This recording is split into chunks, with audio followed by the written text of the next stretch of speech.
Good morning, St. Philip's Church. Jade Lundgren here. Thank you so much for joining us for our online worship service.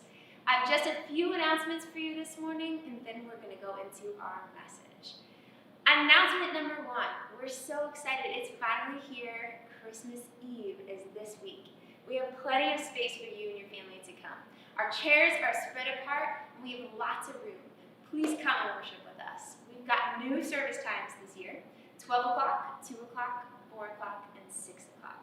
You can register on our website, and we can't wait to worship with you for our candlelight service. My next announcement is that we are collecting McDonald's gift cards all winter long for the homeless. Pastor Tracy does an awesome job here with our Light Your World ministry.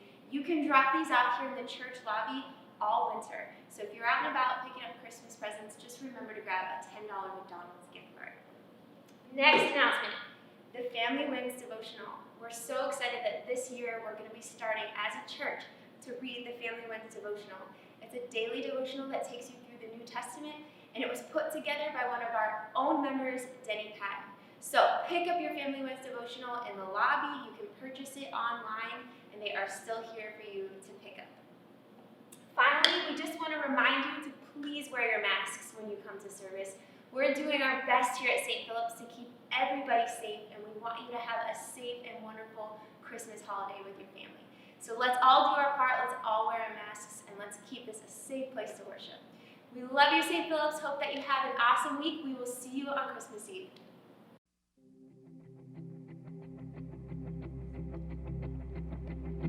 Hark the herald angels sing, glory to the newborn King. Peace on earth and mercy mild, God and sinners reconciled. Joyful all ye nations rise, join the triumph of the skies, with angelic hosts proclaim, Christ is born in Bethlehem. Hark the herald angels sing, glory to the newborn King.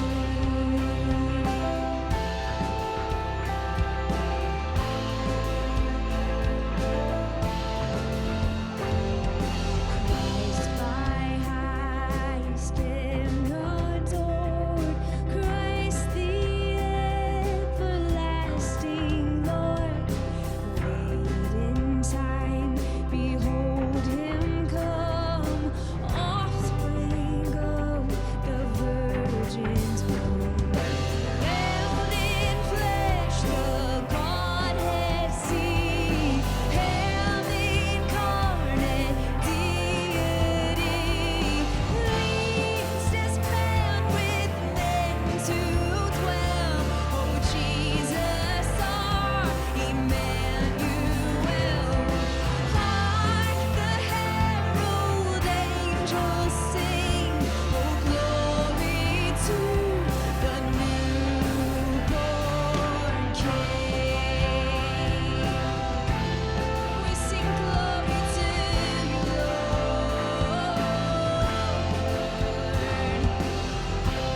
You are the King, and you are the King, the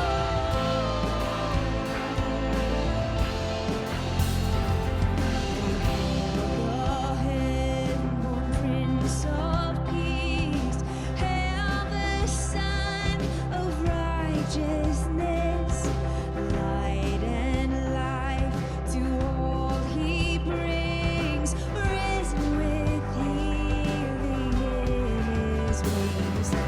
Mild he lays his glory by, for that men no more may die, born to raise the sons of earth, and born to give them second birth.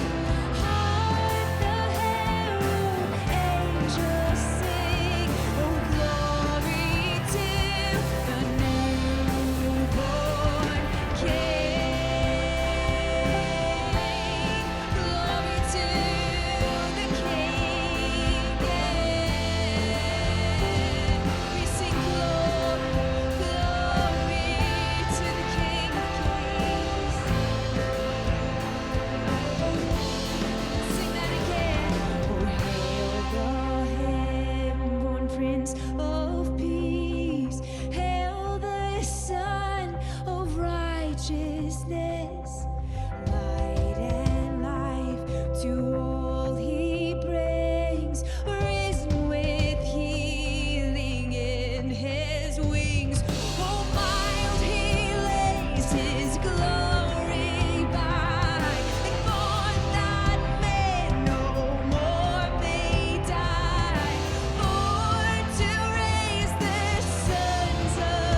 If you had to rank the most impressive miracles in the Bible, what would be on your short list?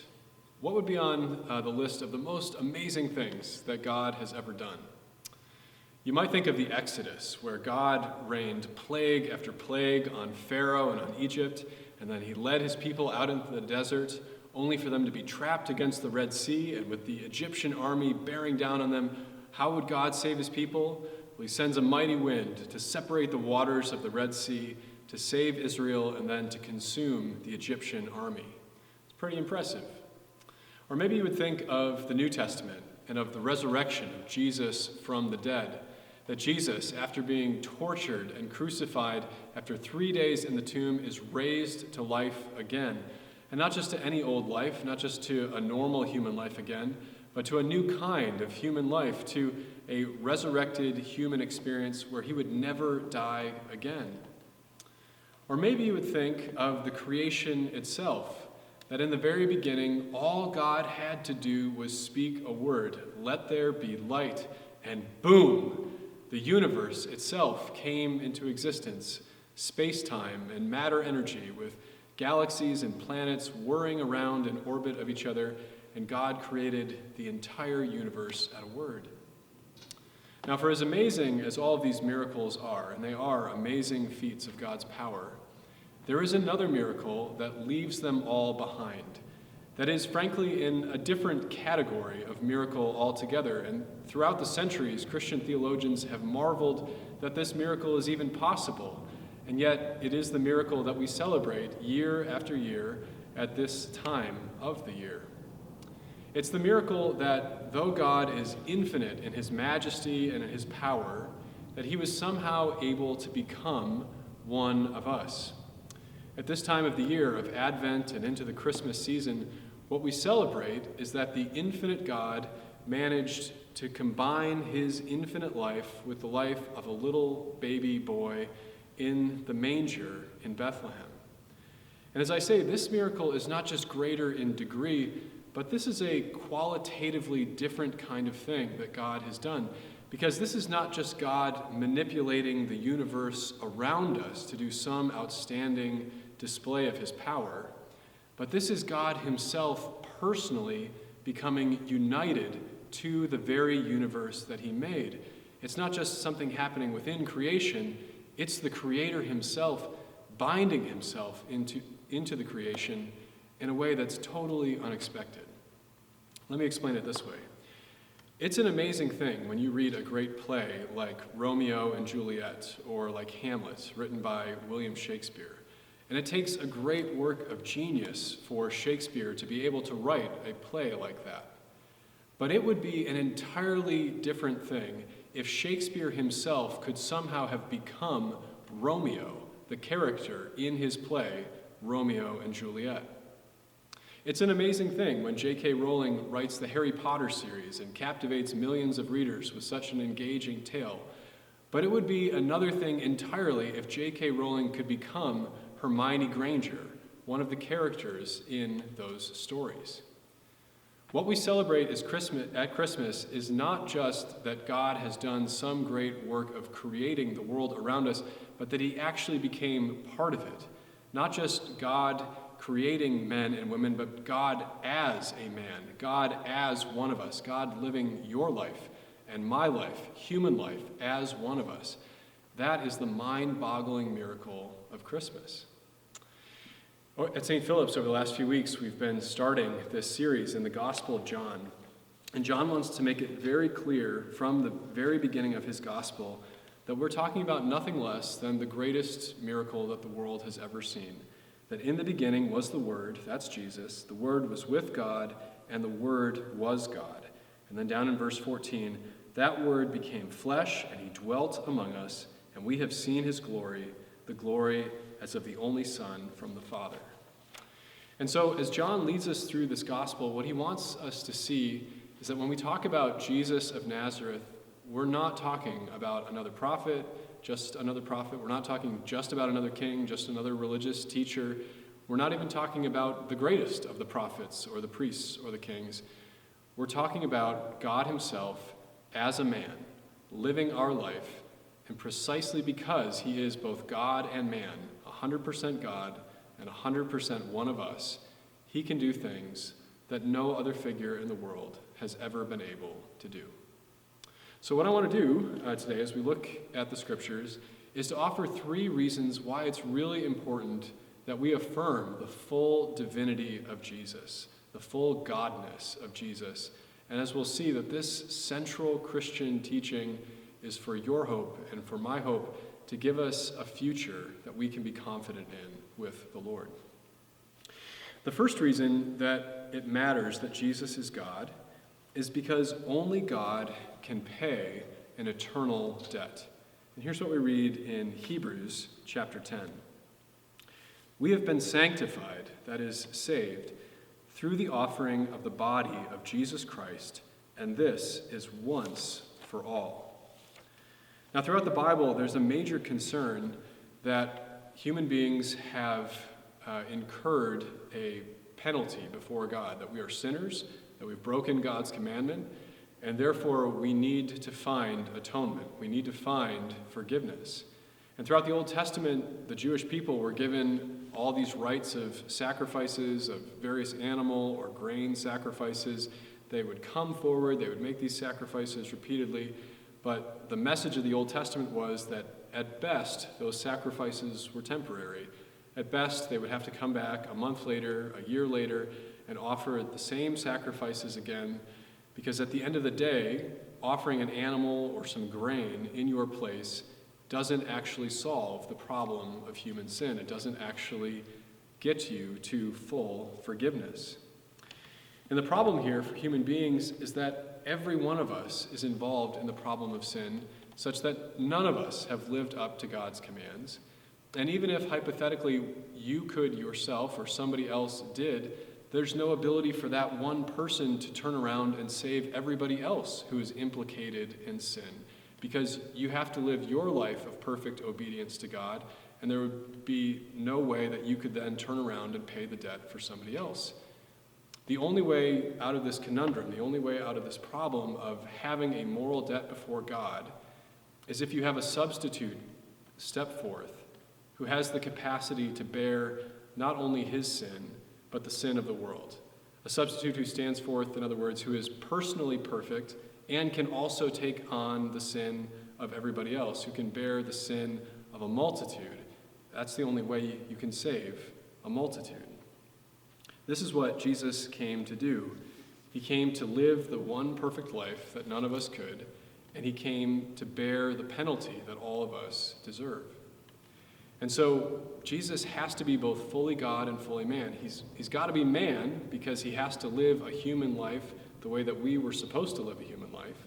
And yet he must be fully God because only God can fully pay the terrible cost of sin. There is no human life that alone could pay this penalty.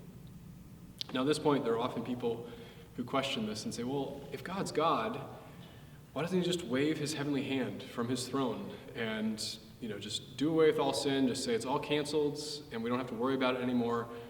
Why all the fuss of the incarnation? Why does he have to become a man? Why does he have to live this life and die on the cross and rise from the dead?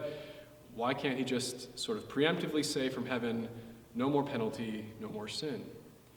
And here there's a misunderstanding of the nature of what sin, of what a broken relationship with God means. Let me give you an example. Let's say that I come over to your house and I want to borrow your car. Let's say, just for fun, that you have a brand new Mercedes. Let's say it's a $100,000 Mercedes. You are really pleased with it, and because I seem like such a trusting guy, you put the keys into my hand, and I take it out for a joyride around Moon. I go out, and unfortunately, I crash right into Bruegger's Bagels, and your precious new Mercedes is now totaled. And sheepishly, I return to your house. In the ambulance, I'm okay, your car is not, and I explain the whole story to you. Now, in this situation, your car has been wrecked, and somebody is going to have to bear the cost of this wrecked Mercedes. It might be me, and I might have to pay off this terrible thing that I've done for the rest of my life, making payments. It might be you. You might decide to absorb the cost. Maybe it'll get defrayed onto the insurance company, and they will then spread it out amongst all of their insurers. But no matter which way you slice it, the Mercedes is totaled, and $100,000 of value is going to have to be paid for by somebody. There's no escaping the fact that this broken car, this damage that has been done, entails that somebody's got to pay the cost. Now, the same thing happens in human relationships. If you're a parent and you want to raise your children, you have to invest your life in those kids. You have to sacrifice your time, your wealth, your energy into the life of that child, because if you don't, that child will not grow up into fullness. Now, you can make your child bear the cost. You can withhold your love and your attention and your resources, and your child will suffer the effects of not having their father or their mother pour into them. Or you can make the sacrifice and pour into your child, and you will have a little less money, a little less attention, a little less ability to offer to yourself for your own pleasure. But either way, there is a cost involved in raising a life. When we come to this theological idea of sin and our relationship with God, when we sin against God, we have created a breach in our relationship with Him. We have created damage in the world, and that is a cost that has to be borne by someone. So in one sense, God from heaven has said that I will take care of all the sin. I will freely cover this so that none of you have to bear the penalty for sin anymore. That's the essence of what Christianity is. But the only way He can make it free for us is if He makes it costly for Him. The only way to solve the problem of the crisis of sin is for the God-man to come into our world, to live our lives on our behalf, and to pay the penalty that we could not pay. He's got to be God in order to pay for a multitude of sin. A second reason why this is so important: only God can defeat the devil. And here's what we read in Matthew's gospel explaining what Jesus has come to do. Jesus says, "If it is by the Spirit of God that I cast out demons, then the kingdom of God has come upon you. Or how can someone enter a strong man's house and plunder his goods unless he first binds the strong man? Then indeed he may plunder his house." I love this passage because Jesus is comparing himself to somebody who stops an armed robbery. He says that there's a strong man who controls a house, and this strong man is the devil. The devil has invaded God's creation. He has worked to enslave God's creatures and God's children in the power of sin. And the only way that they can be liberated from this strong man who has them in bondage is if an even stronger man breaks into the house and binds that strong man and breaks his power.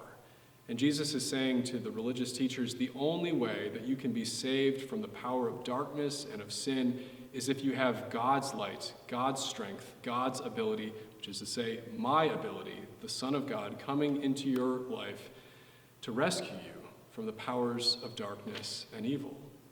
The strong man has to be bound by an even stronger man. There's an early church theologian named Athanasius, and he talks in one of his writings about Jesus coming down from heaven and having in his mind, as he enters the earth, the mentality of a hunter, that he is stalking the devil. A lot of folks at St. Philip's are into deer hunting around this time of year. Imagine what it was like for Jesus to come into the world and say, I am coming to break the power of the enemy. I am coming into this world that I may bind this enemy who has bound my creation so that I can destroy his power and liberate my sons and daughters. This is what the gospel is, that God had to come into the world to rescue us from forces of evil that are frankly beyond what human beings can contend with on their own. Some years ago, I had a friend who was a Christian guy, and he went through an unexpected and very painful divorce. And in the midst of the pain, the sorrow of the shattered expectations of what he thought his life was going to become, he had a vision of what the decades were going to be, and it didn't turn out that way. And on top of that, there was a sense of failure and of shame and of disappointment. And he said the darkness of that period was so overwhelming that there were a lot of days that he found it just about impossible even to get out of bed. Such was the difficulty and the sorrow of what he was going through. And what he told me was that the only way, many days, that he could get up and function was if he opened God's word and let God's words of truth and of forgiveness and of power flow through him and flow over him. And that alone, hearing the word of God spoken over him morning by morning, was the only way on some days that he could get up and go to work and face everything that he had to do. And friends, I think the question is, when you hit those patches in your life of darkness or of suffering or of accusation or of failure in your life, what is your plan for fighting against the darkness? What is your plan for being able to function when it seems like all hope is lost? What's your plan when the devil seems to have the upper hand? According to Christianity, there is power available. It is available for you here and now today in the person of Jesus Christ. Because when he came not just to give good teaching, not just to come and tell you some advice about your life, but he comes as God himself. And by his Spirit and by his word, he will give you the strength to face the darkness in your life. Which leads me, third and finally, to why Jesus must be God. And our final reason is that only God can restore God's beauty in God's people. And here's what we read in John's letter, 1 John. He says to the church, "Beloved, we are God's children now, and what we will be has not yet appeared. But we know that when he appears, that is, when Christ returns, we shall be like him, because we shall see him as he is." John's expectation is that when Jesus came as God into the world, that he won't rest until our human life is just as restored as his own perfect human life is. When God himself took up a human life as a man, God and man together, he was able to live the one perfect, virtuous, joy-filled, glorious human life. And that's the life that he created me and you and all of us for in the beginning. In other words, God has cleansed and purified humanity itself. He's already lived humanity 2.0 in the person of Jesus Christ, and he wants you to have this new existence as well. The only way to get this new humanity is if you're connected to him, if you have God's own gift of giving you this new humanity. There's a lot of people in our world today that have some pretty ambitious plans for the human race. And a lot of these plans are good things in and of themselves. There are all sorts of medical researchers who are working hard to cure cancer, or more lately, to cure the coronavirus or to provide a vaccine. There are others who are working on solutions for global warming. There are those who are even more ambitious, entrepreneurs like Elon Musk, who wants to have interplanetary travel by the time that he's dead. He wants to have a human colony on Mars. As he's humorously said, he himself wants to die on Mars, preferably not on impact. It's a very ambitious scientific goal. And it may be that someday, eventually, the human race travels to other planets and extends in all these ways and cures cancer and all of these amazing things throughout scientific progress in various ways. But here's the question. Even if it's the case that the human race is able to extend itself technologically and scientifically in all those ways, what is the solution for the corruption of the human heart, which has been with us since the beginning of our race, and which we have proven through war after war, battle after battle, disaster after disaster, that we are unable to tame in our own lives? What is the solution for that darkness? The answer of the scriptures and the answer of Christianity is that it's going to require a greater help from the outside in order for us to be saved. It's going to take nothing less than God himself to restore his creatures to the God-created and God-exalted glory that he wants for us, that he wanted for us in the beginning, and that he wants for us for all time. The only way that you get God's beauty is directly from God himself. So for all these reasons, the one who came at Christmas has to be God himself. Not just God sending another message from heaven, but God as a man to pay the penalty we couldn't pay. God as a man to fight the battle that we could not win. God as a man to give us the beauty that he himself has and he wants for all of us for all time. Now, as I wrap up this message, I want to say to those who've patiently listened to all of this, perhaps you're in a position where you're saying, I'm not sure that I can believe it. Maybe I even want to believe it, but I'm not sure that I can believe that this man, Jesus of Nazareth, really was all those things. And frankly, if that's the position where you are, I'm sympathetic as you consider all of these religious questions, what the meaning of Christmas is really all about. But the way forward here is not to just sort of contemplate this for a few moments and then move along and brush the claims of Christianity aside. The way forward is to dive deeper into it and see if this man, Jesus of Nazareth, is who he claimed to be. Because if he is, then he is the centerpiece of all of human history.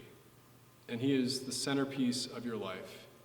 And as you consider these questions of where will I find forgiveness? And how can I win my battles? And how is it that my future will be secure forever? Can you find someone who is more qualified than him to answer those questions in your life? I pray for you and for all of us this Christmas season that we would see that God has really come among us, and we would say yes to him and yes to everything that he offers for us.